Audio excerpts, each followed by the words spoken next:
Voilà, l'insectothérapie telle que Guy Clos l'a définie, c'est essayer d'avoir un choix le plus vaste possible, de produits de meilleure qualité possible, le plus sauvage possible. Mais c'est important d'avoir aussi des variétés sélectionnées, d'avoir vraiment la plus grande plage possible, de sentir le plus possible d'aliments et quand on commence à manger un aliment, de respecter au mieux le premier changement, la première anesthésie. C'est instinctothérapie, c'est-à-dire c'est pour donc permettre à des gens qui ont un problème de santé de trouver au niveau de la diversité l'aliment spécifique qui va le mieux les aider à ce moment-là, au niveau de la qualité, la maturité qui va permettre de correspondre le mieux, et au niveau de la quantité, donc en écoutant bien les premiers signes, de respecter vraiment la quantité optimale pour que le corps, pour que le système immunitaire, pour que le nettoyage ne s'emballe pas, et que tout soit bien géré, que le nettoyage, que la reconstruction, que tout se produise de façon optimale. Ça, c'est l'instinctothérapie.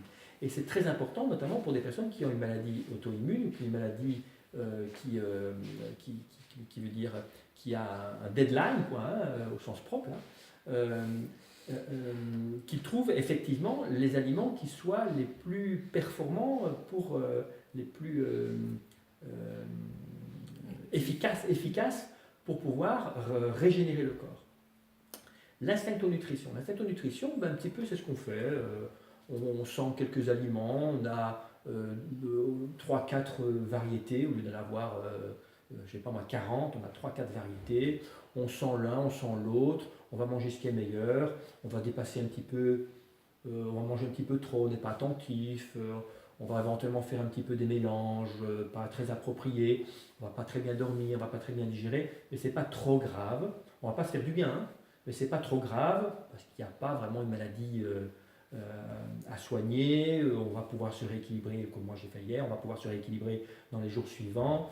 On apprend, on fait de l'apprentissage, on n'est pas perfectionniste, ça se rééquilibre. Ensuite, je disais tout à l'heure, il y a l'anopsologie. Comme je disais, l'anopsologie, c'est on va manger un aliment, on va revenir à cet aliment de bouchées plus tard. C'est simplement des aliments qui sont bruts. Là, il n'y a que les inconvénients. Hein, c'est presque manger des salades, mais on a quand même l'anesthésie. Et donc, on va manger. J'avais fait cette expérience, ça c'est intéressant aussi à exprimer. Un de mes premiers repas, j'avais des oranges, des arachides et des bananes. Oui. Je mange les oranges jusqu'au moment où ça pique. À ce moment-là, je prends des arachides, parce que ça pique, hein, donc je prends des arachides, je mange, donc je mange, je sais pas moi, 3-4 oranges au moment où ça pique. Puis je mange des arachides, je sais pas moi, 100, 200 grammes, 300 grammes, jusqu'au moment où ça devient sec, plus de salive. À ce moment-là, je prends des bananes, je mange des bananes, jusqu'au moment où ça devient farineux, trop sucré, désagréable. À ce moment-là, je remange une orange, de nouveau ça repique. Je remange quelques bouchées d'arachide, de nouveau ça revient sec. Je remange quelques bouchées de banane, de nouveau ça revient farineux, difficile à avaler, etc. Et j'ai fait plusieurs fois le tour où finalement les quantités chaque fois diminuaient, c'était plus qu'une de 2 bouchées, puis finalement une bouchée. J'ai passé une nuit d'enfer. J'étais complètement brûlé, c'était complètement... pourquoi? Parce que j'avais... Forcé en fait. J'ai forcé, d'accord, ça n'a rien à voir avec... je ne recommande pas tout ça. Si, comme expérience, hein, on veut se brûler, ben, brûlez-vous quoi. Hein, là on voit vraiment ce que ça fait.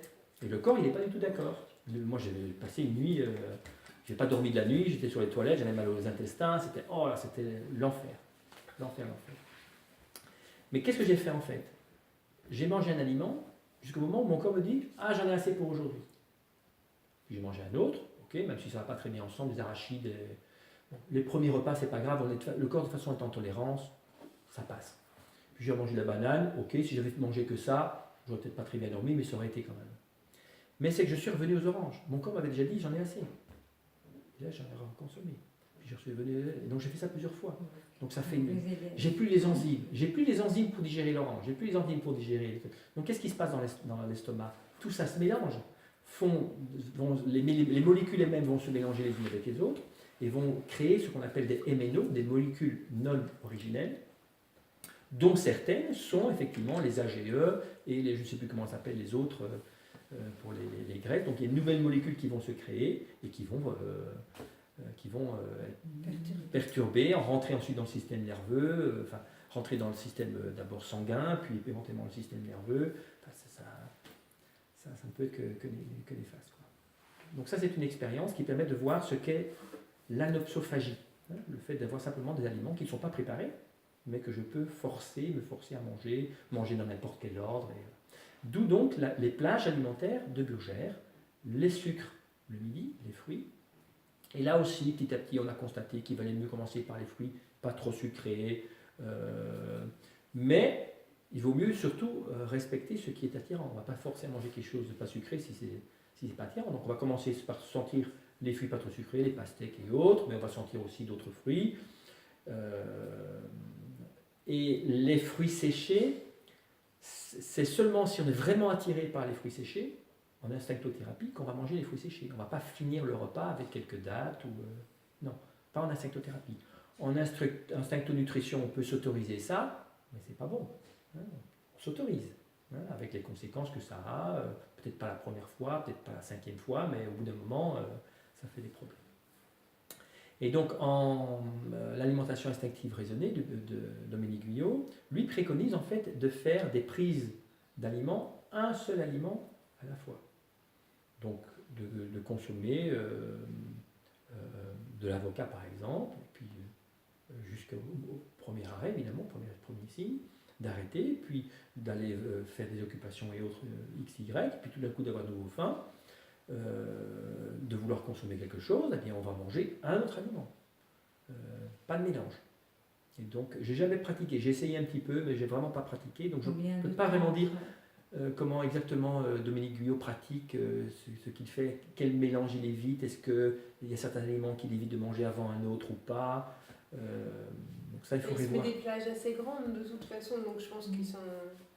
Oui, tout dépend. Si on ne dépasse pas, heures, un truc comme ça. Voilà, si on dépasse pas effectivement la liesthésie, le changement de sensation, donc qui nous indique quand on a suffisamment d'enzymes pour le digérer, si on ne dépasse pas ça, a priori, même si on mange un aliment qui ne va pas très bien avec le premier, comme le premier est déjà bien contrôlé par les enzymes et la digestion dans l'estomac, a priori, il ne devrait pas y avoir, donc il y aura 2 bols, hein, selon cette recherche-là, il y aurait 2 bols qui seraient bien séparés, 2 bols alimentaires dans l'estomac, et a priori, ça ne devrait pas causer de problème. Je n'ai pas l'expérience pour ça, et je ne connais pas exactement le discours de Dominique Guyot quant au fait de manger éventuellement une protéine, et puis une autre protéine. Non, il dit une seule protéine par jour. Ça, c'est clair. Un seul, donc ça rejoint Burgère, un seul aliment rare, donc il y a des aliments rares qui sont le miel, les protéines animales.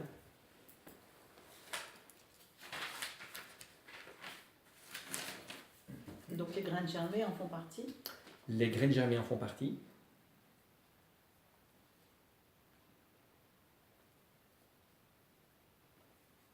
On pourrait très bien ne pas en manger chaque jour. Hein. Je dis ça même si je n'arrive pas à le faire. Hein, mais, Donc toutes les protéines animales, les protéines végétales donc telles que les graines germées, le miel, je pense qu'on peut y mettre dedans les fruits séchés. Je dis bien fruits séchés, hein, je ne parle pas des dattes fraîches par exemple, bien sûr ni des figues sèches. Et on ne digère pas du tout pareil, hein, les dattes fraîches et les dattes sèches. Il n'y a pas une notion de distance aussi, genre fruits exotiques quand on habite ici Non. Ça fait pas partie de rare. Non, le fait que ce soit... Non. Parce qu'en fait, notre génétique a peu évolué depuis les milliards d'années, non, les millions d'années. Manger par exemple des fruits avec après des noix, c'est pas conseillé. Alors, je ne suis pas encore aux fruits, hein, donc je parle juste des noix. Donc ça c'est pour Dominique Guyot, c'est donc les aliments rares. Les aliments rares, on n'en mange qu'un seul. Un seul par jour. Un aliment rare, un seul par jour. Pas un seul, on ne dit pas un seul bœuf ou une seule date, hein, on dit bien jusqu'au moment où il y a la anesthésie, bien entendu. Hein. Ouais.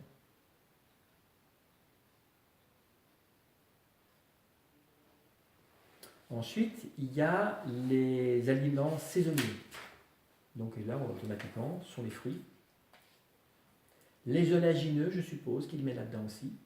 Parce que les oléagineux... Alors, il peut y avoir justement... Moi, je ferais peut-être 2 classes.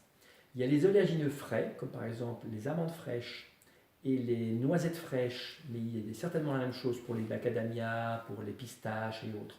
Moi, je mettrais ça dans le saisonnier, alors que les oléagineux secs, je mettrais ça dans les aliments rares. Je ne sais pas ce qu'il fait lui, Dominique Guyot. Hein. Et en général, ce qui est vendu, c'est des oléagineux secs. Donc, mais je mettrais ça dans les aliments rares. Et ça rejoint à ce moment-là ce que Burger a mis comme étant ce qu'il a classé dans ce qu'on appelait les protéines. C'est un terme, enfin peu importe. C'était les amandes, les noix. Donc tout ce qui est oléagineux. Oui. Tous les amandes, les noix, les noisettes, séchées, nous tout ça séché. Hein. Oui. Qu'on mettait Ça, aussi c'est avec rare. les graines germées. Donc c'était tout ce qui était dans les aliments rares. Ah, ok. Les Noix fruits. et noisettes, c'est rare. Alors. Ouais. Ah, Noisettes séchées. séché, d'accord. Parfait. Alors que je mettrais, personnellement, je voudrais voir ça avec Dominique Guyot, ce qu'il en pense, parce que là je suis en train de parler de l'alimentation instinctive raisonnée ou de l'alimentation crue sensorielle, donc de Dominique Guyot, chose que je ne connais pas parfaitement. Et donc je suppose qu'il met dans les aliments saisonniers les oléagineux frais, comme les dattes fraîches aussi, et bien sûr les fruits qui sont saisonniers, alors que l'on pourrait mettre les fruits secs et les oléagineux secs dans les aliments rares. Et ce qui correspond justement à ce que Burger a fait par rapport à la classe des protéines. Et ça a une certaine logique. Quoi, hein. Et ensuite, donc, comme je disais tout à l'heure, il y a les produits qui sont fréquents, donc les légumes principalement. Les légumes non fruits, hein, pas les tomates, les concombres.